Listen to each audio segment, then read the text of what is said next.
Hello दोस्तों। आज हम आपके लिए लाए हैं एक ऐसा स्टॉक जो काफी चर्चा में रहा है लास्ट कई मंथ्स और कई वीक से, और इवन कि लास्ट वीक से भी आपने देखा होगा स्टॉक में बहुत सारी चेंज और मूवमेंट हुई है स्टॉक प्राइस की। तो इस स्टॉक प्राइस का जो अ, आप सब लोग जानते होंगे कि वो मतलब एक ऐसी कंपनी जिसमें जिसका जो जो अर्निंग है वो इतनी अच्छी नहीं है, जिसकी जो अर्निंग ग्रोथ है, I mean the profit earning, जो इनकी लास्ट कई क्वार्टर से वो बिल्कुल नेगेटिव जा रही है। इनके सब्सक्राइबर्स, तो आपको आइडिया लग गया होगा, सब्सक्राइबर नाम से ये है वोडाफोन आइडिया। जो इनका सब्सक्राइबर काउंट है और सब्सक्राइबर बेस है, आई मीन द कस्टमर्स जो यूज करते हैं वोडाफोन आइडिया को, वो बहुत गिर गए हैं लास्ट क्वार्टर से, कई क्वार्टर से। तो ये लास्ट कई सालों से मैं देख रहा हूँ, लास्ट तकरीबन 5-6 साल से तो ये लॉस में जा रही है कंपनी। और इसका जो अगर ओवरऑल देखेंगे हम, इसका मार्केट कैपिटलाइजेशन की, वो है ऑलमोस्ट 1 लाख करोड़ की। अ, और 52 वीक हाई जो स्टॉक ने बनाया है वो 18.40 है। और जो लो रहा है 52 वीक्स, आई मीन एक साल का 52 वीक जो होता है, तो उस जो 52 वीक लो रहा है 6.95 इसका शेयर प्राइस रहा है। सो जो आप देख रहे होंगे कि बहुत सारी चीजें हैं जो आपको स्क्रीन पर दिख रही होंगे। इसके जो पैरामीटर्स है, मैट्रिसेस है स्टॉक की, वो बहुत ही नेगेटिव है। ये हम सब लोग जानते हैं कि इसलिए इसका स्टॉक प्राइस बढ़ा नहीं है कई सालों से। लेकिन इस स्टॉक में आपने सर रिसेंटली आपने एक बहुत बड़ी इसमें गेम चेंजिंग जो स्टॉक का इवेंट हो रहा वो है एफपीओ। रिसेंट एफपीओ में इसने रिकॉर्ड ब्रेकिंग एफपीओ रहा है इंडियन मार्केट में, जिसमें एक कंपनी ने अराउंड 18,000 करोड़ रुपए मार्केट उठाए हैं। और फुल्ली सब्सक्राइब्ड एफपीओ है, इरेस्पेक्ट ऑफ द फैक्ट कि ये कंपनी इतना इस कंपनी में प्रॉफिट नहीं बन रहा है स्टॉक में, इतना ये कंपनी कमा नहीं रही है अभी मार्केट से, और कंपनी में अभी इन्वेस्टमेंट की जरूरत है, तब भी ये फुली सब्सक्राइब रहा है एफपीओ इनका। तो रिकॉर्ड ब्रेकिंग एफपीओ और सक्सेसफुल एफपीओ इस कंपनी का है। इस कंपनी के लिए आप सब लोग सोचते होंगे क्या इन्वेस्ट करना चाहिए, नहीं करना चाहिए। वो मैं रिकमेंड नहीं करूंगा। मैं कोई सभी रजिस्टर्ड एनालिस्ट नहीं हूँ जो रिकमेंड करूंगा कौन सा स्टॉक लेना चाहिए, वो आप पर डिपेंड करता है। आप अपने बेसिक एनालिसिस कर दो, मैं आपको सिर्फ फैक्ट्स बता दूंगा, और जो चीजें जा रही है स्टॉक के आसपास में जो घूम रही है वो बता दूंगा क्या क्या चीजें हैं। तो जो मुझे लग रहा है, मैंने तो बहुत इस स्टॉक में इन्वेस्ट किया है, ट्रेड भी किया है बहुत, बाद में मैं प्रॉफिटेबल भी बहुत बार रहा हूँ। और होपफुली अभी भी प्रॉफिटेबल हूँ इस स्टॉक में। मैंने कभी लॉस नहीं उठाया स्टॉक में। तो वो मेरा ट्रेड है, मैं कैसे करता हूँ मुझे पता है। लेकिन मैं आपको रिकमेंड नहीं करूंगा आप उसको बाई कर दीजिएगा, आप अपना एनालिसिस कर दीजिएगा। अपने जो आपके एडवाइजर्स हैं, फाइनेंशियल एडवाइजर्स, उनसे पूछकर आप इस स्टॉक में एंट्री या एग्जिट ले सकते हो, राइट। सो मैं आपको बेसिक चीजें बताना चाहूंगा आपको, जिससे आप थोड़ा आपको आइडिया मिल सकता है कि आपको क्या करना चाहिए as an investor, as an trader. आपको इस स्टॉक की में क्या करना चाहिए, एंट्री लेनी चाहिए अभी नहीं लेनी चाहिए, राइट। सो मैं देख रहा हूँ स्टॉक के, मैंने आपको पहले बताया जो सबसे बड़ा इवेंट रहा है वो एफपीओ रिसेंटली। और जो उनके आदित्य बिरला के चेयरमैन साहब है, उन्होंने भी बता दिया, बिरला साहब ने, कि ये वोडाफोन 2.0 की स्टोरी शुरू हो रही है। वो बहुत ही पॉजिटिव दिखे, आपने प्रेजेंटेशन में देखा उस दिन का, बहुत ही पॉजिटिव रहे स्टॉक के बारे में। तो एक्सपेक्ट यही कर रहे हैं कि वो बिल्कुल एक्साइटेड थे नए फेज वोडाफोन की। उसमें आपको क्या क्या देख सकते हैं, इनका अ, जो सबसे अच्छी चीज ये है कि इंडिया में थर्ड कैटेगरी में है ये, रैंक में, जो मार्केट शेयर के हिसाब से 18% मार्केट शेयर है इनका टेलीकॉम में। तकरीबन 21 करोड़ 218 मिलियन कस्टमर्स है, बहुत बड़ा कस्टमर बेस है इनके पास। और जो मैं इनके जो प्रेजेंटेशन थी, इन्वेस्टर प्रेजेंटेशन, उसे देख रहा था। सो उस केस में इनके पास मार्केट है, इनके पास कस्टमर बेस है। लेकिन जो चीजें इनके पास जो प्रॉब्लम कर रही थी अभी तक, वो क्या था, इनके पास पैसा नहीं था इन्वेस्ट करने के लिए। उनका जो सिस्टम है, जो इंफ्रा सिस्टम था, वो अपग्रेड नहीं था। वो 4G कंपेटेबल बहुत सारी चीजें नहीं थी इनकी, बहुत सारी जगहों पर नहीं था 4G कंपेटेबल इनका सर्विस। इनके लिए दूसरी चीजें थी, वो 5G के लिए अभी इनकी जो साइट्स है वो अपग्रेडेड नहीं है, तो उसके लिए भी इन्वेस्टमेंट बहुत ह्यूज चाहिए। 5G के लिए ये चीज हो सकता है कि 5G अभी मोनेटाइज नहीं हुआ प्रॉपर्ली इंडिया में। अभी 5G चल रहा है लेकिन 5G के लिए हम पे नहीं कर रहे हैं। स्पेशली जैसे हम 3G से 4G आ गए थे, हमने 4G के लिए पैसा, कस्टमर रेडी था पे करने के लिए कि 4G का मुझे प्लान चाहिए। लेकिन 5G के लिए ऐसा भी नहीं है, 4G से आप काम चलाते हो और अभी चल भी जाएगा 4G से। तो मोनेटाइजेशन की जो अगर 5G की आई है, आप उसमें 5G की अभी मोनेटाइजेशन नहीं हुई है इंडिया में प्रॉपरली। सो वो एज मिल सकता है इनको अगर ये 4G पर 4G अपना नेटवर्क अपग्रेड कर देंगे, तो इनका जो बेस है वो बढ़ भी सकता है, और जो भी कस्टमर्स है जो जा रहे हैं इनसे, जो किसी और टेलीकॉम ऑपरेटर में जा रहे हैं, वो रुक जाएगा, और इनका जो ARPU है, जो एवरेज रेवेन्यू पर यूनिट और पर यूजर जो मेजर एक मेट्रिक यूज किया जा रहा है टेलीकॉम इंडस्ट्री में, वो आप उनका स्टेबल हो सकता है, राइट। उस पर मैं बाद में बात करूंगा। सो ओवरऑल मुझे जो लग रहा है इसकी चीज में, FPO से मुझे यही लगा कि बड़े बड़े इन्वेस्टर्स ने, जो मैं इस साइड इसमें देख रहा हूँ, जिन लोगों ने इन्वेस्ट किया हुआ है, जो इनकी शेयर होल्डिंग पैटर्न है, वो आप देख रहे होंगे मेरी स्क्रीन पर।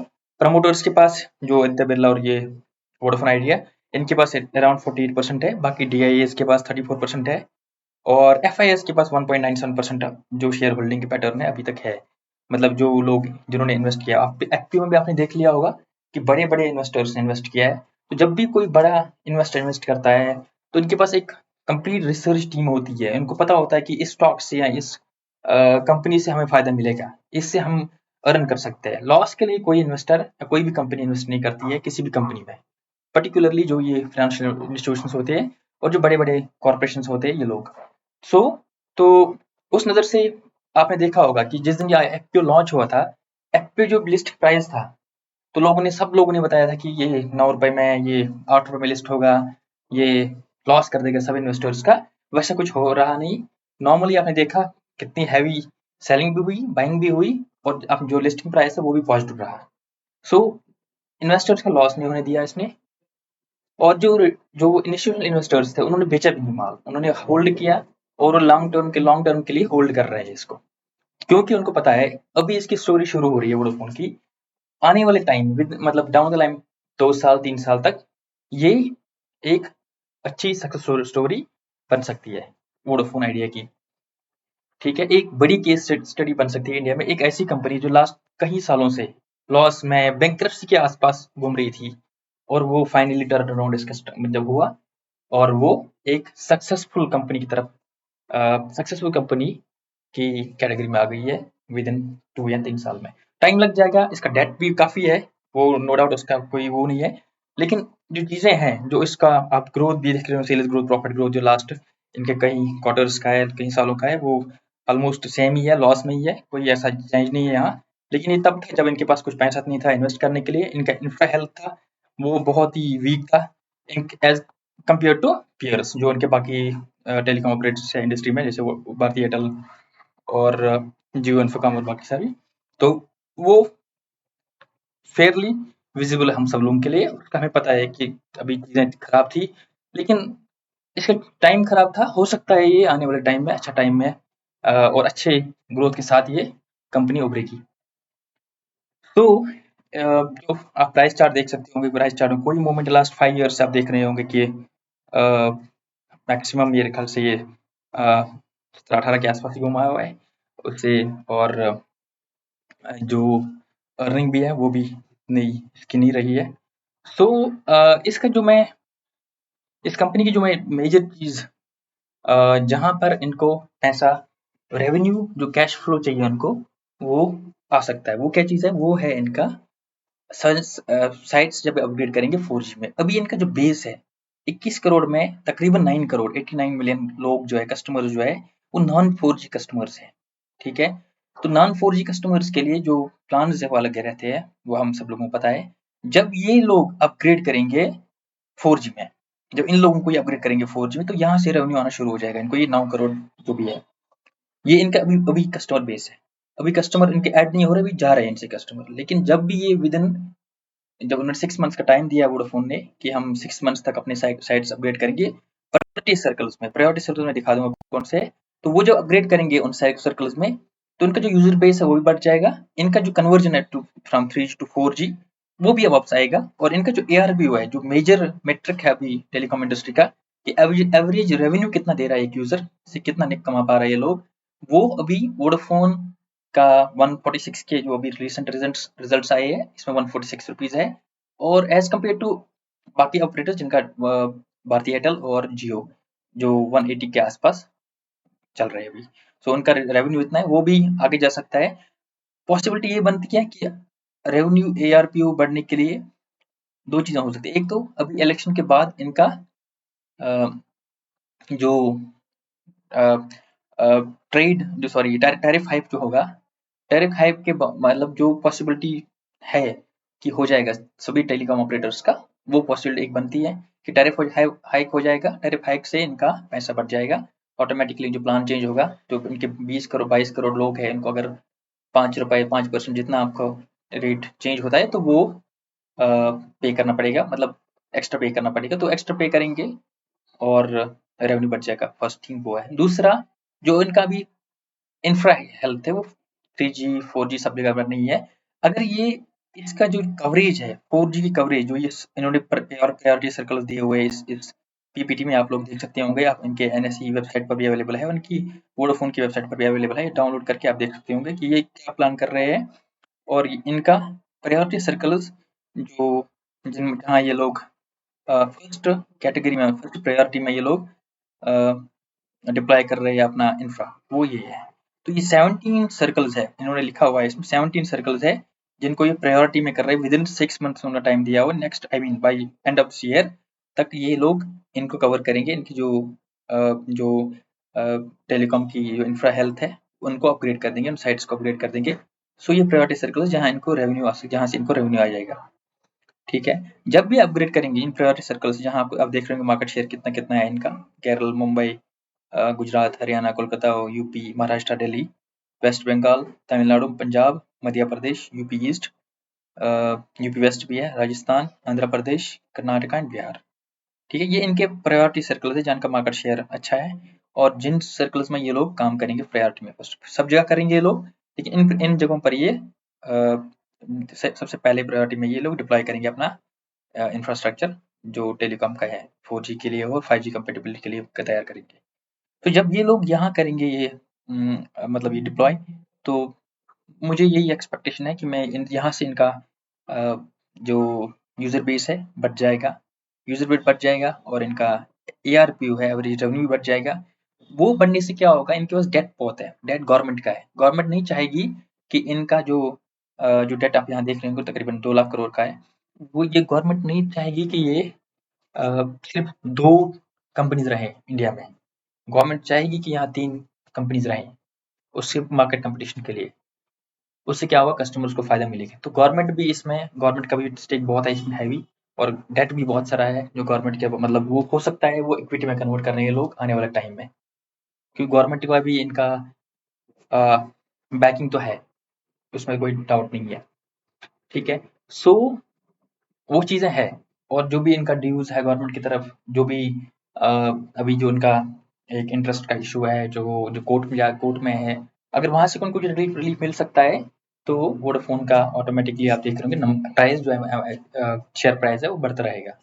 ठीक है, इस साल के एंड तक अभी एक ही इंस्टीट्यूशन ने इसकी जो रेटिंग है वो अपग्रेड की हुई है, बाई रेटिंग की है। आपने देखा last week buy rating upgrade हुई है और प्राइस आपने देखा मूवमेंट कितना रहा, 15 पॉइंट टच कर गया था लास्ट वीक, राइट। हो सकता है आने वाले टाइम में, क्योंकि सब इंस्टीट्यूशंस जो जिन्होंने इन्वेस्ट किया हुआ है वो भी आने वाले टाइम में इसका रेटिंग अपग्रेड करते रहेंगे, उनको उनका पैसा लगा हुआ उसमें। ठीक है, तो आप एक्सपेक्ट कर सकते हो इसका प्राइस आने वाले टाइम में बढ़ता जाएगा, और हो सकता है जिस लोअर बैंड पर ये अवेलेबल था FPO में, वहां तक ना पहुंच जाए वापस, राइट। तो इसका जो स्टॉप लॉस वो रखना है 11। उसके आगे अगर मिलता है आपको बाय ऑन डिप्स वाला स्ट्रेटेजी फॉलो करनी है। यहाँ जब भी डिप्स पर आ जाएगा तो फॉलो करना है अपना। अगर आपका लग रहा है कि मेरा इन्वेस्टमेंट मैं कर सकता हूँ इतना इन्वेस्ट, मैं वेट कर सकता हूँ कि विद इन 3 to 6 क्वार्टर्स तक वेट कर सकता हूँ या कर सकती हूँ, तो आप बाय ऑन डिप्स वाला अप्रोच फॉलो करो। यहाँ स्टॉप लॉस 11 के आसपास रख लो और इसमें एंट्री ले सकते हो। ये मेरी पर्सनल रिकमेंडेशन है, लेकिन आप इसको प्लीज बाय रिकमेंडेशन नहीं लेना। मैंने जो देखा मैं वही बोल रहा हूँ जो आपके सामने दिख रहा है। अगर आपको लगता है कि ये सही है, प्लीज इस पर अपना रिसर्च करो, डू योर ओन रिसर्च, अपने एडवाइजर से बात करो और फिर इसमें एंट्री या एग्जिट ले लो स्टॉक में। ठीक है, इसके जो चार्ट जो आप देख रहे होंगे, जो मैंने यहाँ मंथली चार्ट ओपन किया हुआ है, तो इसका मंथली चार्ट जो आप देख रहे होंगे 2000 15 के आसपास, मार्च मतलब 2015-14 के जो पीरियड में ये स्टॉक ऑलमोस्ट तकरीबन 120 के आसपास ये ट्रेड कर रहा था। और इसके बाद इसका स्टॉक में जो गिरावट दिखी हुई है वो आप चार्ट में दिख रहे होंगे, कहाँ से कहाँ तक पहुंचा हुआ है। तो बहुत ही अभी मेरे ख्याल से अंडर वैल्यूड है। अंडर वैल्यूड इसलिए है कि इसका जो अर्निंग है, स्टॉक की, इस कंपनी की जो अर्निंग है वो पॉजिटिव नहीं है। जब से ये पॉजिटिव शुरू हो जाएगी होना, तो इस स्टॉक का जो प्राइस है वो ऑटोमेटिकली पॉजिटिव हो जाएगा। आने वाले टाइम में हो सकता है ये स्टॉक बाई ईयर एंड तक 20 से 24 रुपए तक पहुंच जाए। अगर इनका नेक्स्ट 2 क्वार्टर्स में जो इनका प्लान है इंफ्रा ठीक करने का, अपना 5G साइट्स अपग्रेड करने का, 4G साइट्स अपग्रेड करने का, और जो ये इनका प्रायोरिटी सर्कल्स में काम अगर इन्होंने कंप्लीट कर दिया टाइम पर, तो मुझे लगता है कि इनका जो ARP बढ़ जाएगा, इनका जो कैश फ्लो है, पैसा आना सिस्टम में, वो उससे ये अपना जो कॉस्ट और वो सब चीज़ें हैं निकाल सकते हैं, और एक रनिंग में रहेगी कंपनी, जिससे ये अपना जो आहिस्ता-आहिस्ता जो डेट है, जो उनका लॉसेस थे पहले, उनको कवर कर कर आहिस्ता-आहिस्ता कवर कर सकते हैं। विदिन 2-3 ईयर्स तक मेरे ख्याल से अगर इनका ये काम प्लान जो है इनका अगर ये काम कर गया, तो पॉजिटिव हो जाएगा, और विदिन 2-3 ईयर्स तक ये बहुत ही अच्छी एक कंपनी बन जाएगी, ग्रोइंग कंपनी बन जाएगी, प्रॉफिट मेकिंग कंपनी बन सकती है, क्योंकि टेलीकॉम बहुत बड़ी मार्केट है इंडिया में, और इन वोडाफोन 3rd नंबर पर है, world wide Vodafone 11th rank पर है टेलीकॉम इंडस्ट्री में।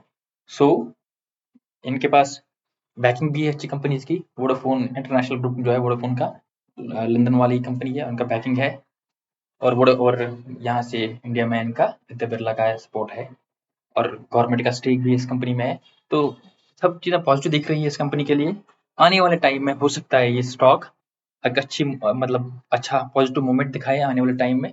सो आप प्लीज़ टाइमली रिसर्च कर लो, टाइमली इसके अपने एडवाइजर से बात कर लो, और उसके बेस पर एंट्री ले लो। मेरे कहने से प्लीज़ एंट्री ना लेना।